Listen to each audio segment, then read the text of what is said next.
ಸಂಸದ ಬಿವೈ ರಾಘವೇಂದ್ರ ಅವರ ಜನ್ಮದಿನದ ಅಂಗವಾಗಿ ಶಿವಮೊಗ್ಗದ ಬಂಟರ ಭವನದಲ್ಲಿ ನಾಗರಿಕರ ಸನ್ಮಾನ ಹಾಗೂ ಅಭಿನಂದನಾ ಸಮಾರಂಭವನ್ನು ಆಯೋಜಿಸಲಾಗಿತ್ತು.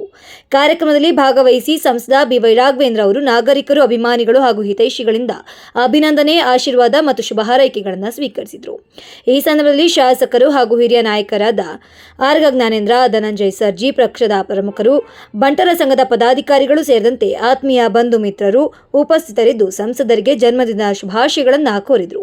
ಸಮಾರಂಭದಲ್ಲಿ ಮಾತನಾಡಿದ ಬಿವೈ ರಾಘವೇಂದ್ರ ಅವರು ತಮ್ಮ ಮೇಲೆ ಪ್ರೀತಿ ಇಟ್ಟುಕೊಂಡು ವಿಶೇಷ ಸಮಾರಂಭ ಆಯೋಜಿಸಿ ಶುಭ ಹಾರೈಸಿದ ಪ್ರತಿಯೊಬ್ಬರಿಗೂ ಹೃದಯಪೂರ್ವಕ ಧನ್ಯವಾದಗಳನ್ನು ಸಲ್ಲಿಸಿದರು. ಜನರ ಪ್ರೀತಿ ಮತ್ತು ಬೆಂಬಲವೇ ಕ್ಷೇತ್ರದ ಅಭಿವೃದ್ಧಿಗಾಗಿ ನಿರಂತರವಾಗಿ ಶ್ರಮಿಸಲು ದೊಡ್ಡ ಶಕ್ತಿ ಎಂದು ಹೇಳಿದರು. ಇನ್ನು ಕಾರ್ಯಕ್ರಮದಲ್ಲಿ ಸಂಸದರಿಗೆ ಶುಭಾಶಯಗಳ ಮಹಾಪೂರವೇ ಹೊರದು ಬಂದಿತ್ತು. ಅಭಿಮಾನಿಗಳು ಹಾಗೂ ಬೆಂಬಲಿಗರು ಸಂಭ್ರಮದಿಂದ ಜನ್ಮದಿನವನ್ನು ಆಚರಿಸಿದರು.